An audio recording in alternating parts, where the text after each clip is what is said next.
all of our lives, we have identified and believed that we are this body, we are this mind, or we are this intellect. Last week, we saw that we are not this body, not this mind, not this intellect. These are just the equipments or tools to experience the world. We need to remove the misconception that we have had for years that we are this body, we are this mind, or we are this intellect. We need to truly understand who we are and what our true nature is. This is another step in elevating us to realization. This can be done by gaining knowledge about our true nature and truly imbibing that knowledge within us. We need to realize that we have three equipments to interact with the world. We have body, the mind, the intellect. With body, we interact with the world of objects like food, money, housing, phones, etc. With mind, we interact the world of emotions like happiness, sorrow, fear, anger, etc. With intellect, we interact with the world of thoughts like decision making and making choices.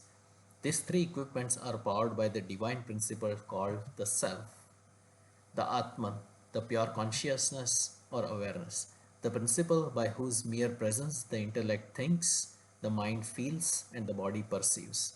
It is the supreme reality called the Brahman, the principle that lends its light to all the human beings, also known as Om. If you look at the light bulb, they come in different sizes and shapes. The electric equipment like the heater and TV have different functionalities. But if you look at closely, they are all powered by the electricity. The same electricity powers them all. It makes the bulb shine, the heater to generate heat, and TV to display the picture. Similarly, the divine principle powers the body, mind, and intellect complex. It is the same divine principle that powers all human beings. Just as the bulb by itself with no electricity will not shine light, and electricity alone without bulb will also not shine light, the body, mind, and intellect complex will not be active or shine without Atman, and the Atman will not be able to express itself without the body, mind, and intellect complex. The Atman needs the body, and the body, mind, and intellect needs the Atman. Let's look at some of the qualities of the divine principle. The divine principle by itself has no expression. It gives life to the body, mind, and intellect complex. It is separate from the body, mind, and intellect complex. It is not like the body which changes constantly. The Atman is a changeless reality. There are some of the names that we call this divine principle by. For example, some of these names are the Absolute, the Atman, the Brahman, the Life Principle, Om, the Self, Spirit, the Truth, the Supreme Reality. Let's take a look at the objects of this world. The objects of this world have name, form, and function. For example, if you look at all these gold ornaments, they have different names, forms, and usages. But the underlying material or the cause is gold. If you take away gold from these ornaments, you have nothing. These are gold in different names, forms, and shapes. Similarly, let's take a look at another example. For example, all these clay pots, they come in variety of names, forms, and usages. But if you look closely, the root substance is clay in all of this.